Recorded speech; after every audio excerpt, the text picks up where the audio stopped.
तर आज बनवतोय आपण पनीर घोटाला आणि पनीर राईस बाउल।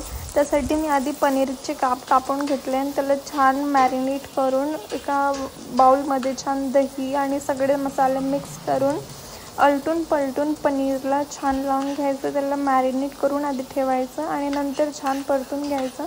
म्हणजे तुमचे पनीरचे काप अगदी मस्त रेडी आहे। फक्त आता राईस बनवायची देरी आहे आणि त्याआधी आपण बनवणार आहे भुर्जी म्हणजे पनीर घोटाला। तर पनीर घोटाला थोडासा ग्रेव्हिश असतो आणि पनीर भुर्जी थोडी ड्राय असते। त्यासाठी मस्त मसाला बनवून घेतला आहे मी सगळ्या भाज्या मिक्स करून आणि आता शेवटी पनीर ॲड केलं आहे आणि त्याचं किस काढून घेतलं होतं मी आधीच आणि पूर्ण मस्त पनीर ॲड करून घ्यायचं। तुम्हाला वाटलं तर पाणी ॲड करा, नको तर असंच राहू द्या। पनीर भुर्जी ड्राय मस्त वाटतं आणि सोबतच तुम्ही पावसुद्धा भाजून घ्यायचे आणि ह्यासोबत गरम गरम खायचे।